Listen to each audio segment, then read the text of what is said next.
Women's economic empowerment is absolutely central to the achievement of women's rights and gender equality.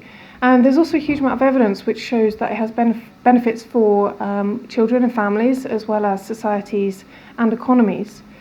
However, the barriers to the achievement of women's economic empowerment are huge.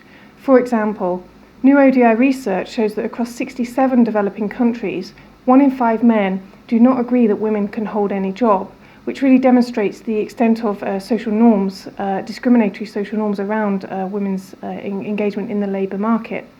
This is why it's great that there are targets across the Sustainable Development Goals on women's economic empowerment, and also that the UN Secretary General has convened a high-level panel to push forward progress in this area, which will make a real difference in women's lives across the world.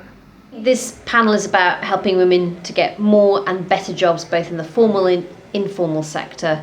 The things that are stopping them doing that are lack of education, lack of access to finance. Often they're not even allowed to have a bank account or inherit assets. In my experience in the corporate world, things that are good for women tend to be good for men too.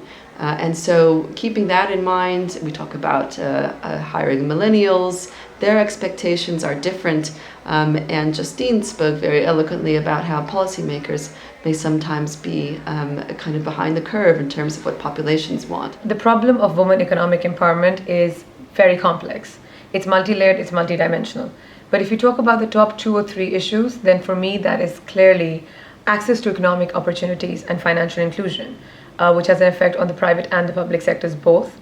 And secondly, the very conventional norms and stereotypes of the woman having a role of a caretaker and a child protector and a parental caretaker in society. If you have a government that most of the budget goes to pay external debt or to other things, then you don't employ that public policy to more social programs. And especially, I think that the most principal policy, the public policy, is education and health, and also living.